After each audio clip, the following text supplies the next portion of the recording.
Today I'm going to be doing another oil change. This time it's a 2009 Toyota Corolla, and this is the 1.8 liter engine. Pretty easy to do. Here's what you need. It takes 4.5 quarts of 0W20. It does use one of these cartridge style oil filters, so you do need a special tool to get the oil filter out. I have a 27mm socket that fits on this tool. I have two 14mm sockets for the drain plug. One is for my breaker bar to remove it. The other is for my ratchet to tighten it properly. You may need an extension on your ratchet. And then obviously a funnel for new oil. And then I have a catch can set up under there all ready to go. So let's go ahead and get started. It's also a good idea to replace the drain plug gasket. I just order them in bulk online. They're pretty inexpensive, so you may need one of these as well. This is the oil pan right here, and there's your drain plug, and then the oil filter lives inside here. This is the cartridge housing, and then we have to take the filter out of it and change the gasket on this cartridge itself. So the first thing I like to do on a setup like this is I want to make sure that I can get this oil filter housing loose.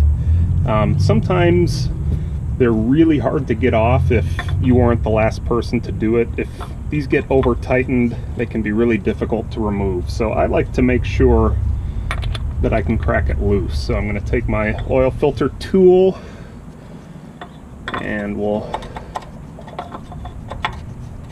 fit it on there just like that. Take our breaker bar and 27mm socket,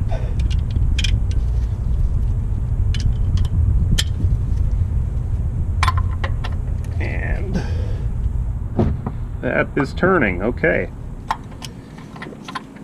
so it turned, so I'm not concerned with it. So let's go ahead and drain the oil now. Take my breaker bar and a 14mm socket. This is a 1/2 inch drive in case you're wondering. And there we go. I'm gonna have a rag ready.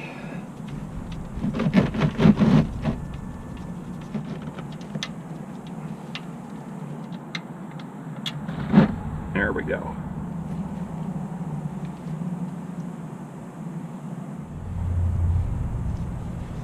So just for now, I'm going to clean off the drain plug.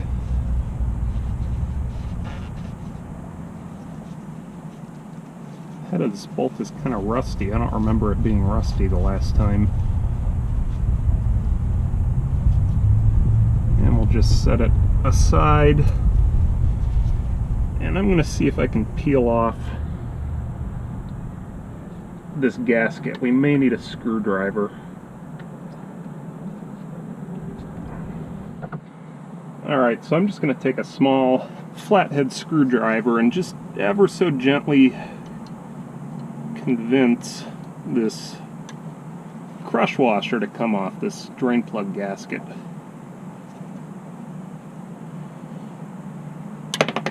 And there it goes. Alright, well I didn't see where that old washer went, but in any event, here's a new one. This is the OEM Toyota drain plug gasket. So I'll take our drain plug right here and just put it right over like so. And we are down to a slow drip here, so I'm just gonna wipe it off. We'll go ahead and start the plug.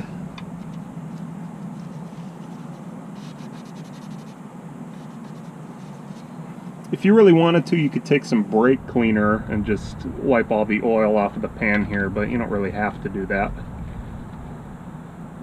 Okay, it's tight by hand. And before I forget, I'm just going to go ahead and tighten this. This is my, again, a Ratchet 3/8 inch drive, 14mm socket. And that should be fine. Now we'll go ahead and change the oil filter. We'll take our tool again. This does also have, you can use a 3/8" drive or the 27mm socket. So I'm just going to use my ratchet since it's already loose. Wow. The tool has to fit on here a certain way, so let me do that first.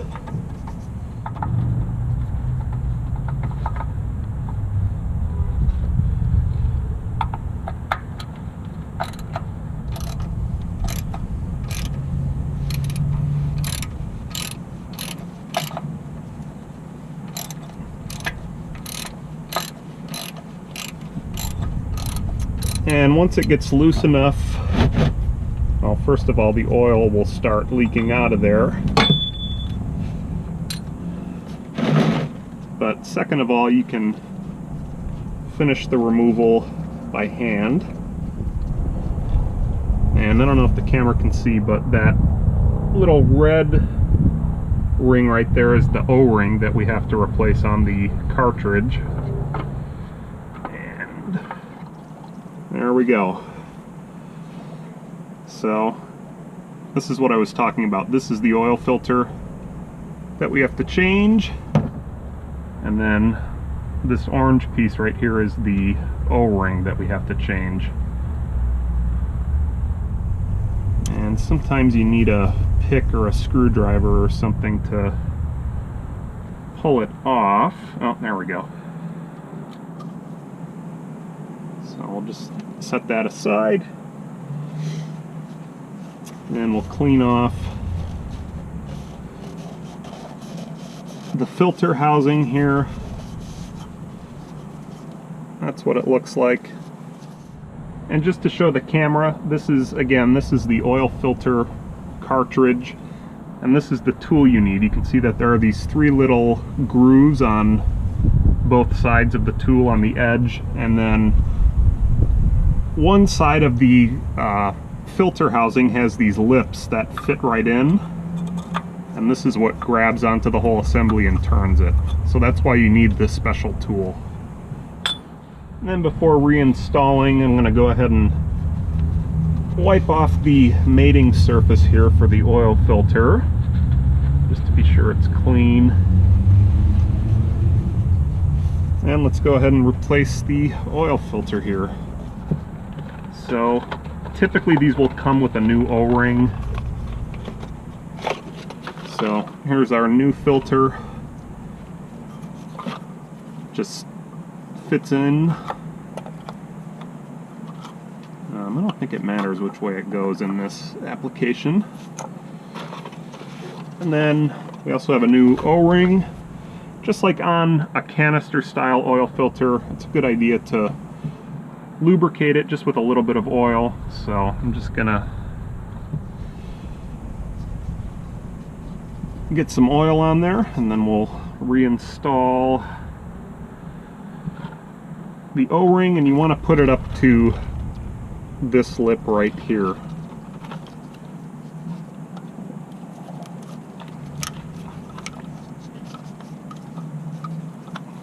There we go. And then we'll go ahead and reinstall.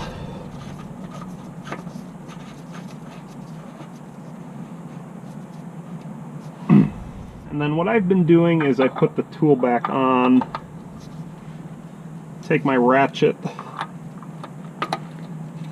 and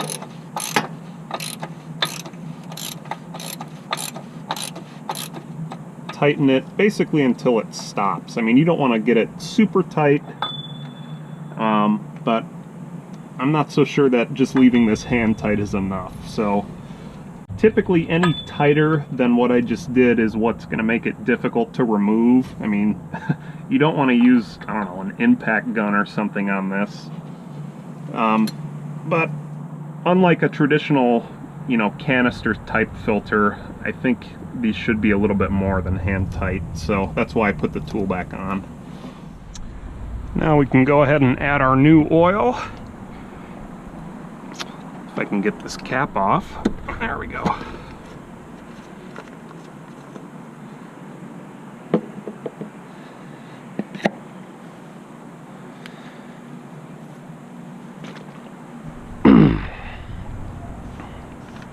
And we want 4.5 quarts.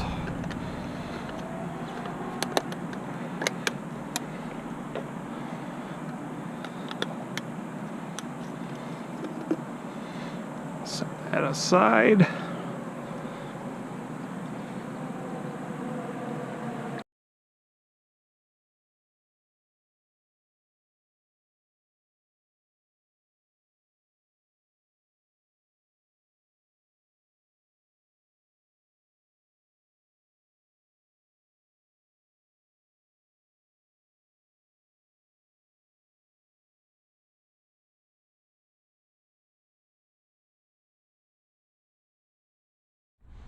It's not a bad idea to clean off the oil cap too.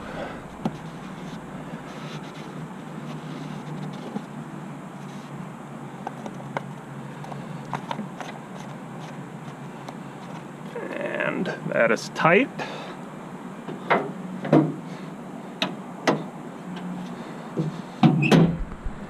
And then next we need to go inside the car. And we need to reset the maintenance light. And the way we do that is, I'm talking about this light right here. So we go to trip meter A, turn the ignition back off. Let's see. Press and hold this button, turn the ignition on. You'll see the light is blinking. And it's reset.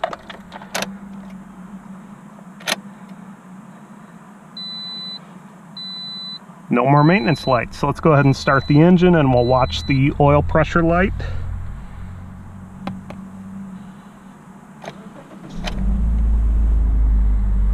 And it went out, so I think we're good.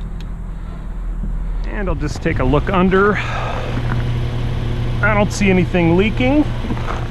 So we should be done.